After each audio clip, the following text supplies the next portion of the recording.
I was talking to a friend who works at Target, who wouldn't share certain store policies with me because she could lose her job. So, Reddit, what are some corporate secrets you can now disclose about Company X, now that you no longer work there?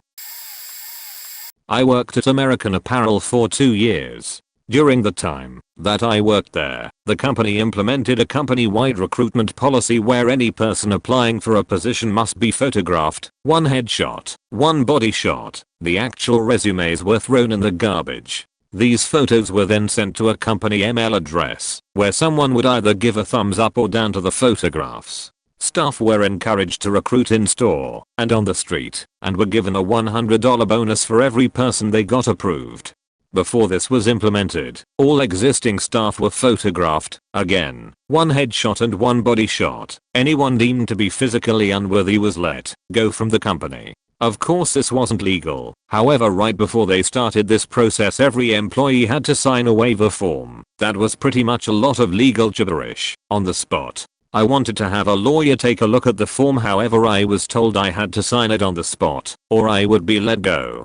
There was also a company intranet website which all employees were to check on a regular basis. This was DOF's main line of communication to all staff. The site would have pictures of girls from the stores, where he would rip them apart for having too thin eyebrows, for having ugly makeup or bad tattoos and piercings. They were basically publicly shamed for not looking the way he wanted to. He would also post memos saying things like hire more Asians. Needless to say, I no longer work for the company and will never shop there again. Former Starbucks barista here. I guess these are really more of ordering tips than unscrupulous secrets. There is an unlisted size, short, 8 ounces. This is most cafes small, but Starbucks shifted the sizes up a number of years ago, which is why tall and grand weren't weird names then, making the venti the largest. You can get any hot drink short. We have a number of flavor syrups that aren't listed on the menu, just ask what we have. Also, despite what many customers think, we have peppermint year round, so we can make peppermint mochas and peppermint white mochas any time of the year.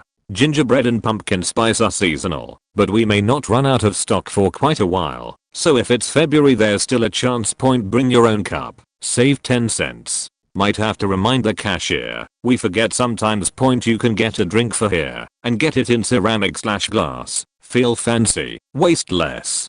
Edited to add 50-cent refills on coffee, iced tea, or iced coffee, not espresso beverages. Iced large drinks have extra everything, on account of being 24 and not 20 ounces, extra espresso shot, extra pumper syrup. It's honestly not that annoying that you have a very specific drink order. It breaks up the monotony, and it's nice not to be a vanilla lad robot. Sometimes people would ask for weird things that I'd make for myself later and end up liking. Pro tip, green tea latte with peppermint. You can get the matcha green tea as plain, non-milk tea. It's pretty cheap for matcha tea. 2. Adding a syrup to a drink always costs extra, unless the cashier likes you / doesn't care, which is frequent, unless it's already in that drink. That is, a caramel frappuccino with extra caramel doesn't cost extra. That delicious caramel sauce is in fact real caramel. That plastic tasting caramel syrup is not. Many people don't realize we have both. The caramel sauce is what decorates the cup of the caramel frappuccino, and on the whipped cream, the caramel syrup is what flavors the actual frappuccino or a caramel latte. A caramel macchiato is a vanilla latte with caramel sauce, and least, Starbucks. Most importantly, the espresso shot put on top of the steamed milk. Infrequently ordered, but delicious drink, a marble macchiato. It's like a caramel macchiato, but with half mocha syrup, half white mocha. If you want a legit cappuccino, and you see jugs of milk on the counter, ask for them to use milk from the fridge. Milk needs to be cold to foam that well. Likewise, if you want a soy cappuccino, you can be a pain in the ass and ask for soy milk from the fridge. They might not even have any in there, since soy will barely foam at room temperature, since the cartons are shelf stable. If you have no idea what to order, ask us. Since we get free drinks, you can count on us trying every single drink in every disgusting combination. Our favorite drink will probably be something excessively complicated we'll be happy to make for you. On that note, if you're like green tea latte, disgusting or delicious, you can ask us to sample it.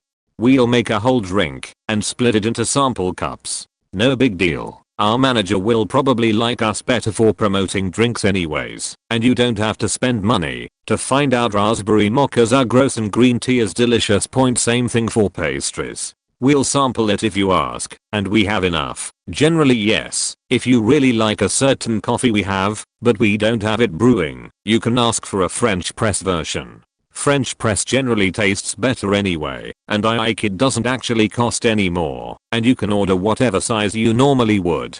We'll probably sample the rest of the pot anyway. However, this will take significantly longer since, for once, we actually have to brew the coffee ourselves. We often forget or get too busy, but we actually have gift wrap, especially around the holidays. Ask and we'll make that overpriced mug pretty.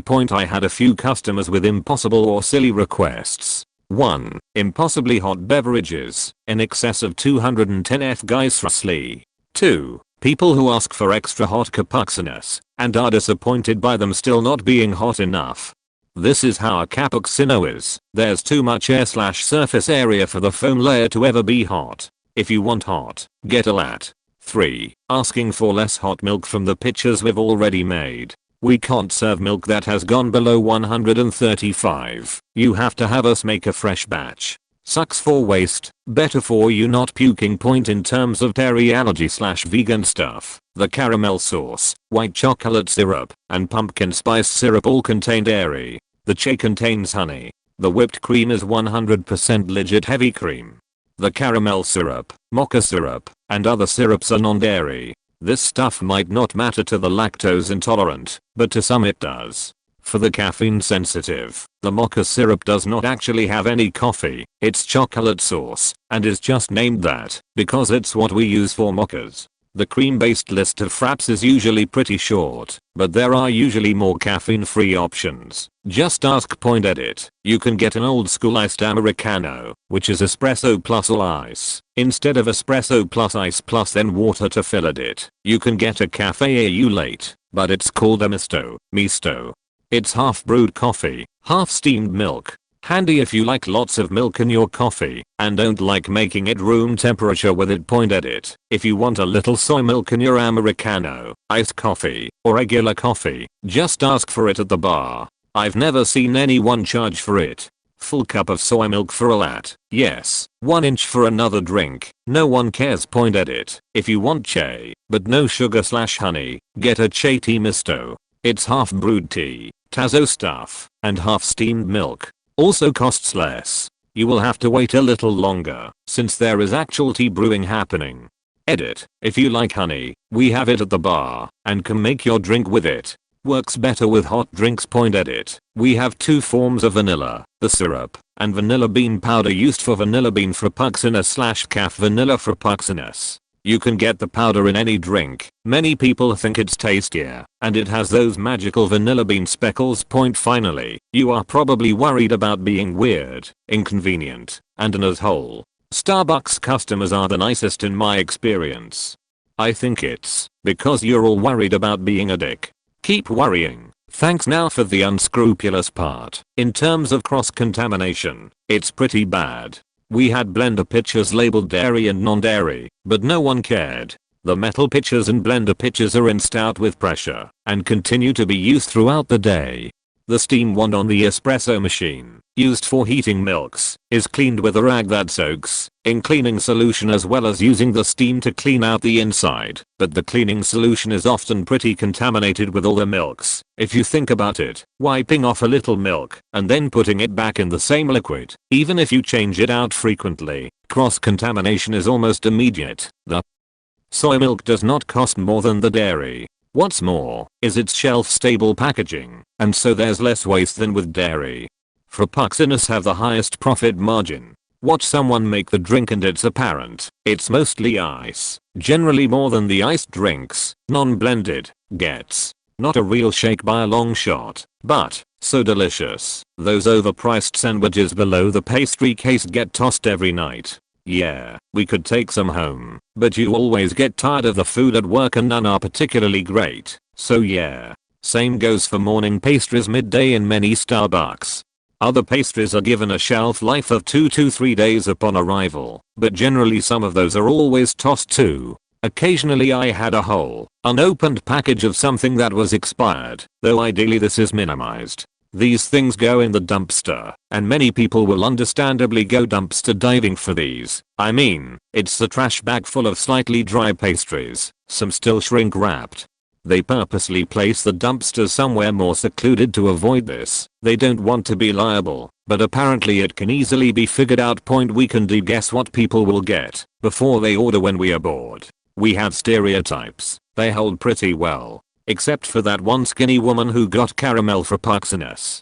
Breaking barriers, man. Edit, Hollow sheet, Reddit gold. Thanks whoever that was. Double edit, more Reddit gold. Oh my god. Was at Kohl's for 5 years, supervisor for 3. Not sure if these are all true of all Kohl's, but definitely were at mine. We were encouraged to sign everyone up for a credit card, despite age, language barriers, etc. I absolutely hated signing people up for those cards, especially only because they wanted to see if they could get a discount. I would give them the discount regardless if they were approved or not. If I didn't sign enough people up, I would get warnings.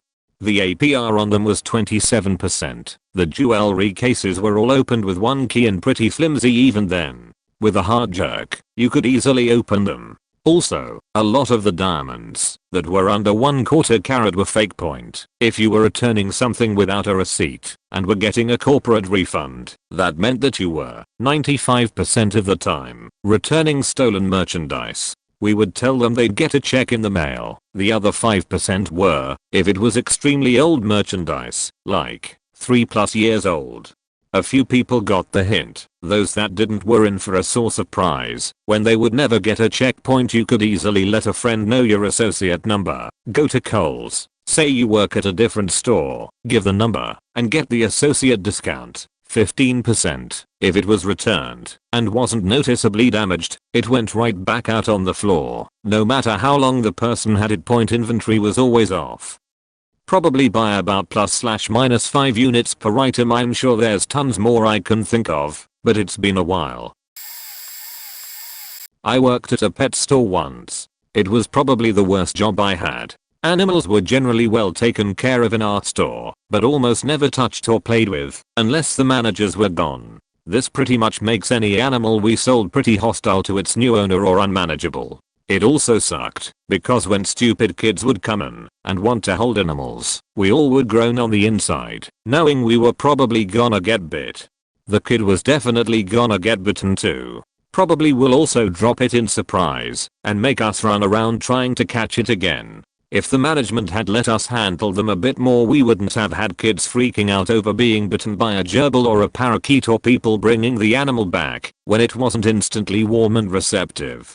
Edit. I'd like to say though, if you or someone you know thinking of buying/adopting a pet, don't give up just because it doesn't take to you right away. They need love, support, training and time from you.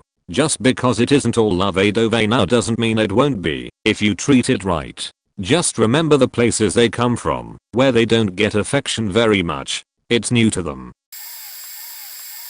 This is probably well known, but Best Buy's discount is 5% above cost. If you are in a store and want to do a price check, find a register in computers or home theater, hit F4, then put the employee number 1, default that employees use to check prices, in and scan away. If an employee comes up, just say you were checking a price. You won't get in trouble and most won't even care. This could be helpful if you want to see if the deal is good or not at Best Buy. Is it close to cost? Typically if you find an item below cost online, it may be grey market or have a real shitty return policy. Some other things that are fairly obvious but may be worth knowing. No commission at Best Buy, but employees' performance does require them to sell things. Best Buy credit cards save Best Buy merchant fees, and is the reason they push them. I'll also ping some friends that are currently employed there to see if anything new exists. They have nothing crazy to report. Edit. Phone typers/me not making sense. I'll fix more when I get to an actual computer.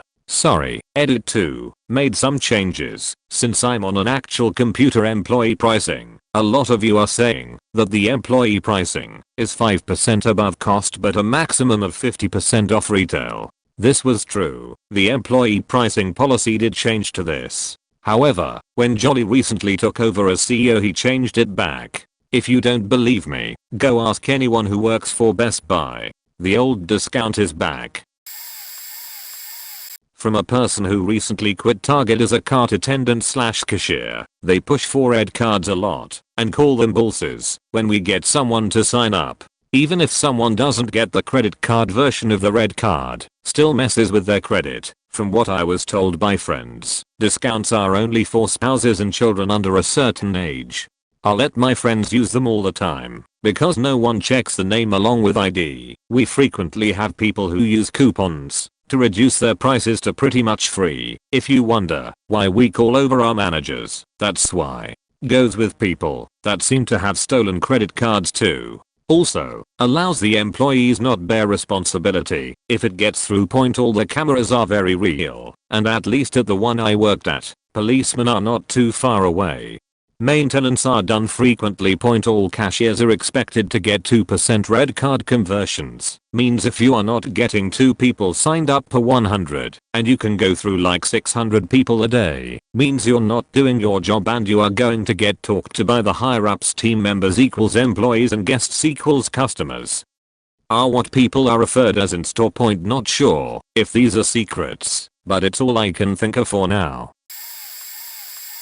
I worked at a Lowe's home improvement for a few months after college. Everything in the seasonal department has a huge profit margin, and as soon as it's slightly out of season the price will drop, and haggling becomes available. More time elapsed, since next season stuff got in equals more haggling off the sticker price. Point the outdoor furniture sold during the summer is crazy overpriced. Wait until they start to roll out the full selection.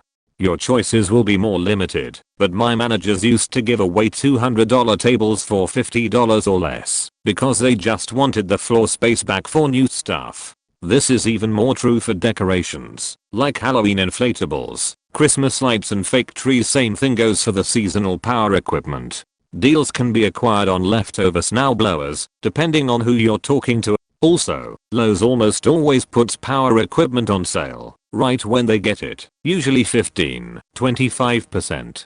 For example, snowblower sale in October. Beware, this may not work as well on expensive low stock items such as a log splitter. Pro tip: when buying something big, like a mower or an appliance, ask the salesman if the manager can get you a better deal. When this happened to me, my manager would check the margin on that item and give them 10-15% off right on the spot. This happened almost every time someone asked.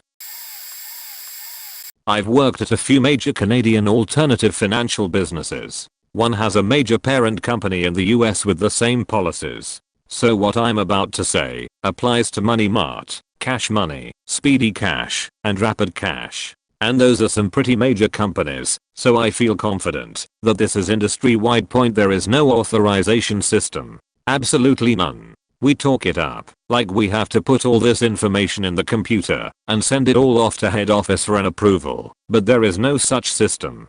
Every decision is made by a living breathing employee right there in the store you're in. We talk about this system to protect ourselves, to keep the crazies away, those guys who will be pissed that we declined their check and wait outside to ambush us when our shift is over, which, by the way, all kinds of other security procedures in place for that. So don't go to Crazy Town handing me a check that looks like it was written in the same pen as your signature on the back. My system is just asking me to verify this. I'll be right back. No, it isn't.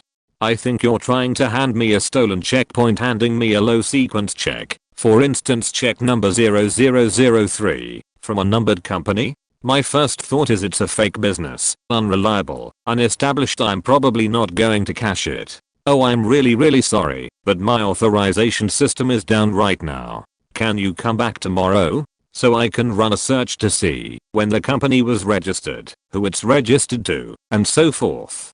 You want 70% of your net pay on your very first payday alone. I'll try, but my system only usually approves 30-40% on a first loan. Let me try.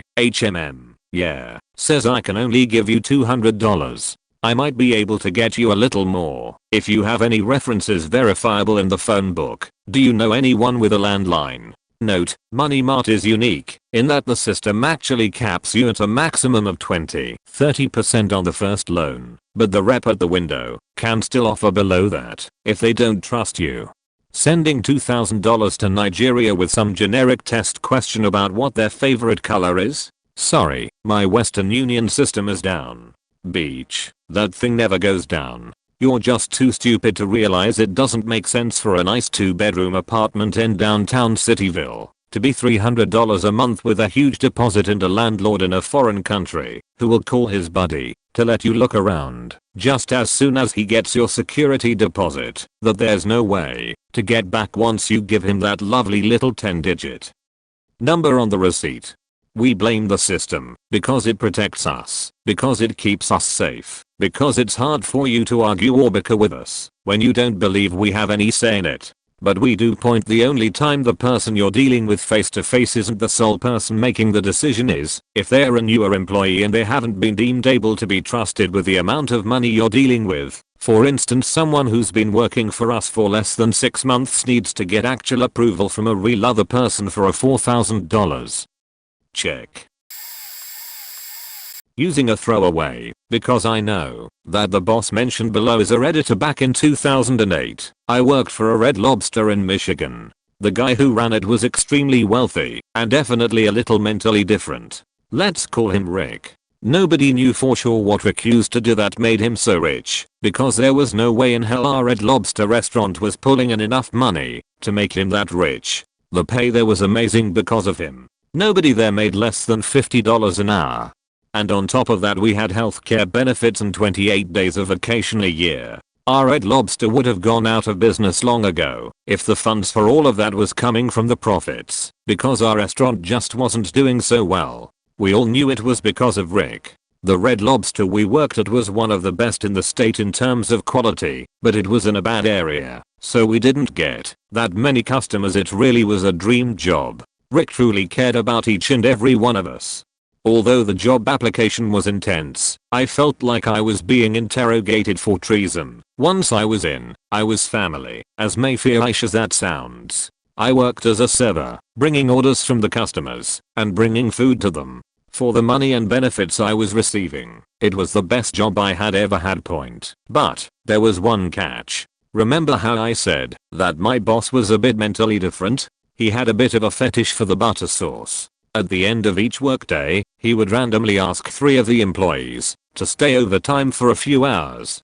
The overtime pay was double what regular pay was. After the place was locked up and the kitchen shut off, he brought us into the back. He had set up a room specifically for his fetish. There was a cleansing chemical shower in one corner which he used to remove anything dirty from his body. He would strip down and go into it. Then he would walk to the middle of the room, where he had set up a jacuzzi filled with the Red Lobster butter sauce. This was the sauce that we had in the kitchen, and it was the same sauce that went back into the kitchen. Because, why waste the sauce if something completely clean went into it, right? It was the job of the employees he had spent overtime to fill up the tub, and then empty it, and put all the butter back into the barrels they came in. One employee would stay in with the naked Rick in the butter koozie, while another stood guard at the door. After he was done, Rick would cleanse himself against and leave while we put all the butter back and locked the place up. We were never told not to tell anyone, because it was obvious what would happen if somebody did. We would lose our amazing job with the best pay/benefits for our level of work in the whole state. But all good things come to an end, and we were all fired in July of 2011. We are not sure why, but we noticed Rick becoming more and more agitated in the months leading up to it. He was always different and none of us dared ask him why. TLDR best job ever. Knucking Fut's boss bathed in the butter sauce everybody ate. So I have 2 relevant anecdotes. I used to bartend at a high-end restaurant/cocktail lounge. We had a lot of well-off customers who were very particular about their drink orders. I was working there when word came down that the place had been bought out and was going to close in 4 months. During that last 4 months the beverage manager would order one brand of all our major liquors and have me fill the top shelf bottles with the well stuff. I remember one night one of our regulars brought what I assumed was a high and over in my opinion priced call girl in, who had a very bad attitude with pretty much our entire staff. She came to the lounge and ordered her a Cosmo, which I shook up with our well vodka, Pinnacle. She waited for me to finish making it, put it in a glass, and serve it to her, before saying you probably can't tell any difference, but I don't drink that trash. I need Grey Goose. To which I replied certainly ma'am, coming right up, and poured her the exact same vodka out of another bottle. She took a sip, and said much better uppity cunt.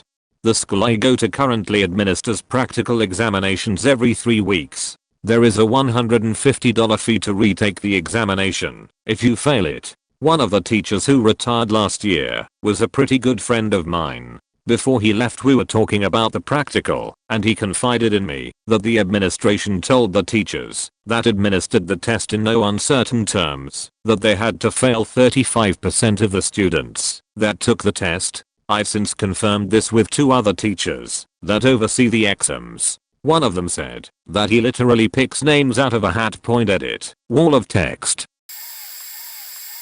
I'm creating a new throwaway specifically to correct you on this, as someone who worked at a freestanding unit, meaning it wasn't in a food court, for 2 years. My store was extremely by the book, and corporate visited us multiple times a year. Perhaps your store took shortcuts, and there's nothing wrong with that as far as I'm concerned. But that can't be taken as gospel for how the chain does things. Frozen chicken. It's high volume and stores can't be getting deliveries twice a day, so yes, the chicken is frozen.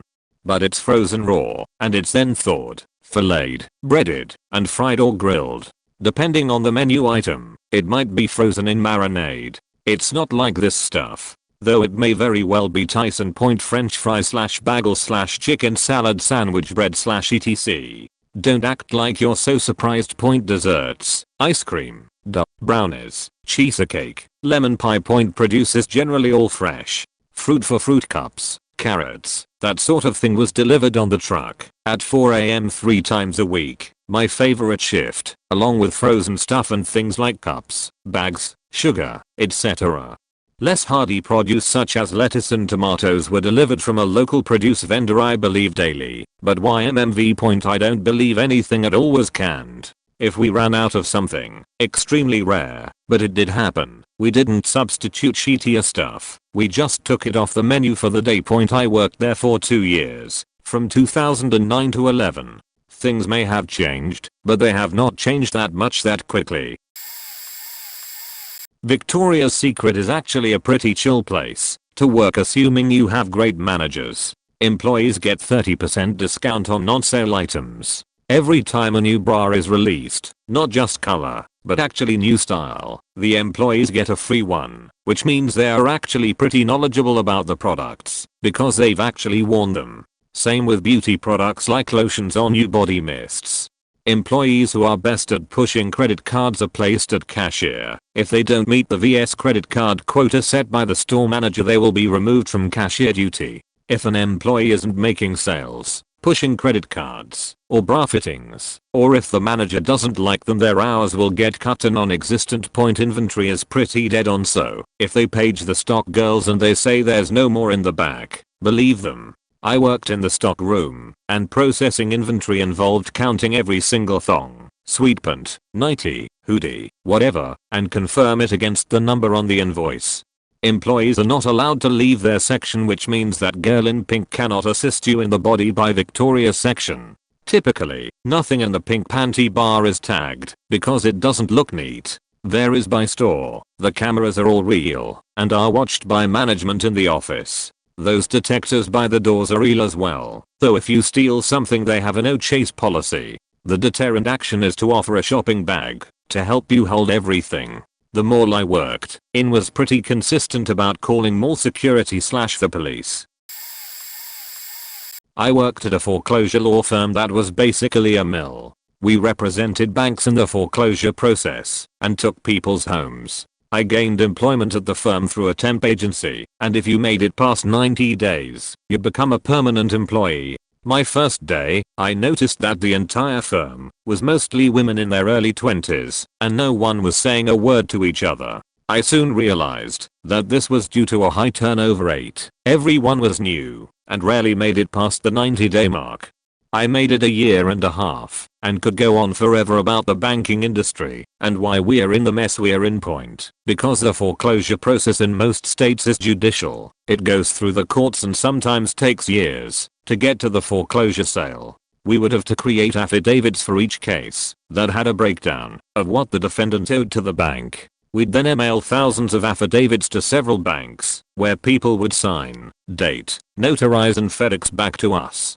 This sometimes took weeks for the banks to send the affidavits back, and we'd have to cancel a ton of court dates, which resulted in us having to re-request more affidavits, thus delaying the process even further. Because these documents have to be filed prior to the court date, we'd have to cancel the hearing if we didn't receive and file the affidavit 25 days in advance. The management would tell us to switch out signature pages from old affidavits, so we wouldn't have to wait forever to get new ones from the banks. I hated that place so much, and I saw so many people get faked over towards the end. I started to shred paperwork from the bank that contained ridiculous exorbitant fees charged to people that were already hard up in life. Did you know that if your home is in foreclosure you are charged an inspection fee of about $10 a day where someone from the bank just drives past your house to make sure it's not vacant? It's bullshit. So I started making those bullshit charges disappear by way of paper shredder. I would delay some foreclosures because there's no reason why a bank needs to take the house of an 80-year-old woman dying of cancer that only owes $10K on her home but can't pay because of her fixed income and oh yeah, the cancer. I feel like a bad human being for working there. Fuck that place and all the places like it. This will probably get buried, and I'm not looking for karma, just to spread the word. You guys probably know most of this already, but I'd like to confirm it. As a former Petland employee for a franchise store, here are some of Portland's deep dark secrets. I can't believe I never thought to share these on Reddit before. We sign a paper at the beginning of employment basically saying we won't talk about the store policies outside of the store. It's just a paper, not a legal document, but they hire young kids so no one ever thinks to ask about it. Secret #1, you won't believe the rate of parvo in the kennels. If you don't know what parvovirus is, it's a really awful disease that puppies can get that can lead to a very painful death. Dogs at Petland have died before because of it. When there is a parvo outbreak in the store, employees are told to tell customers the puppy you want to see is just feeling a bit under the weather, might have a stomachache from eating too fast, so he can't come out to play right now. Secret #2, think only puppies and kittens come from mills? Think again. All of the small animals and reptiles come from huge warehouses and mass breeding facilities. Secret #3, veterinary care is only given to dogs and cats and the occasional rabbit and guinea pig. If a hamster or any reptile needs to see the vet then too bad. The owners of this particular store did not want to pay for the veterinary care in any sense. We are told to tell customers that all of our animals receive vet care from an in-store vet. Secret #4, under no circumstances are we allowed to talk about the breeders these dogs come from, apart from saying that they all come from loving, responsible breeders that have been personally checked out by Petland managers. For the store I worked at in particular, many of these breeders never had a Petland representative step foot in their house. Secret #5, for the store I worked at, some of the puppies were purchased of Kijiji simply because they were cheap. Secret #6, this is for the store I used to work at only. As far as I know, I heard about it from a friend who for some reason still worked there. A snake and a dog, separate occasions, were recently stolen, but the owner did not want to report it to any authority because he did not want any bad publicity. The dog could have been used for any number of horrible things, that is bait for fighting dogs, and the owner was much more concerned about bad publicity. I'm sure that's not surprising. There are tons more. Well, I have tons more horror stories at least, but I have to do stuff that isn't Reddit right now. If anyone is interested, I'd be more than willing to go into some of the other atrocities of Petland. I think it's really important for everyone to know. Under no circumstances should anyone shop there, full of animals or products. This place is a hellhole. I can't explain why I stayed there for more than 5 minutes as an employee, but I'll do everything I can now to expose this horrible place.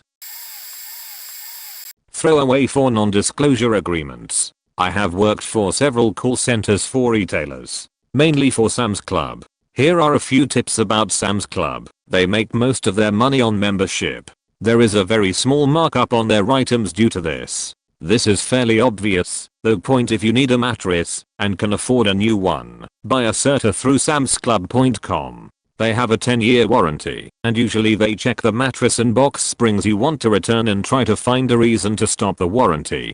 Not if you buy from samsclub.com. They will give you a new mattress, even if it is the last day of your warranty without any problems. If you buy an item online and complain enough, you can get anywhere from 20-50% off of your order, even more if you have called in numerous times. You can say it was damaged, late delivery, someone was rude to you during delivery or ordering process. If buying a perishable item online like flowers and say they showed up dead, you will get a full refund and you don't have to return anything.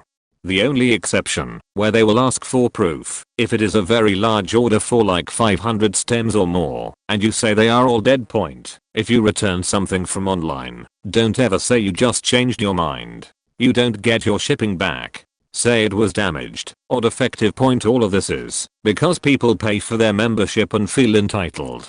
They are some of the most demanding customers I have ever dealt with. It has been a while since I worked there, so some of their policies may have changed, but they are probably the same.